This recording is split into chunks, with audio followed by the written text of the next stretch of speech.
Бывший член общественной наблюдательной комиссии Москвы, внештатный журналист «Новой газеты» Евгений Еникеев в ходе журналистского расследования выявил схему превращения административных правонарушений в сфабрикованные уголовные дела. Жертвами такой схемы силовиков становились в основном трудовые мигранты, которые в России традиционно не имеют возможности защитить себя. Мы обнаружили схему, по которой, с нашей точки зрения, полицейские массово фабрикуют административные дела, после чего их фигуранты становятся обвиняемыми по особо тяжким уголовным статьям, в основном террористическим 205, 205.1, 205.6 УК РФ, а оперативную поддержку зачастую осуществляет ФСБ. Человека, который не может за себя постоять, по несколько раз запирают по ложному обвинению в спецприемнике, после выхода из которого он становится обвиняемым по очень серьезным составам преступлений, рассказывается в публикации на сайте «Новой газеты» 21 октября.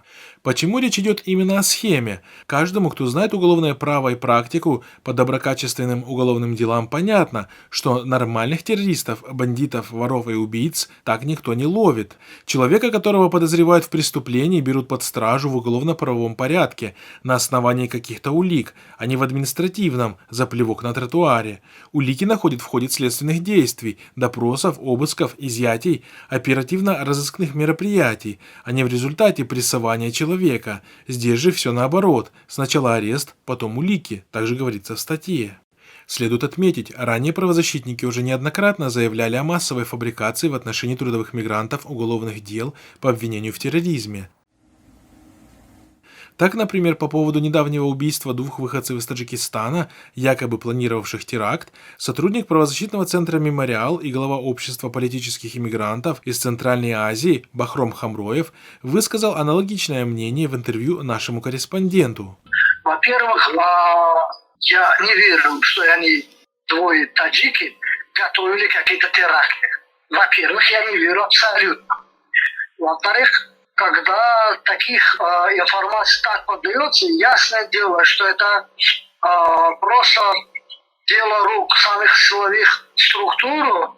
Возможно, это ребята где-то ходили, в списке были какой-то, как радикалы, в списке вели, а просто заманили их каким-то образом. Когда у них нет ничего абсолютно, никакой угрозы нету в стране, в России, террористического акта или что-то другое, они, у них есть некий список, по этому списку они начинают убивать, расстреливать и потом доказать, что они не террористы, все. Доказать невозможно. Вот они скажут, они террористы, и все.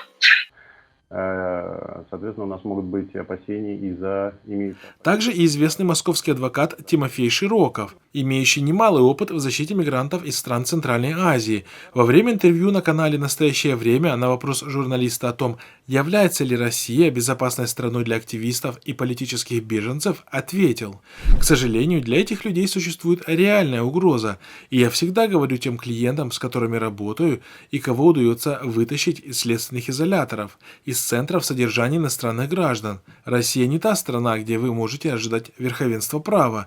Ищите любые возможности уехать отсюда». Да, соответственно, с ним проводятся процедуры в рамках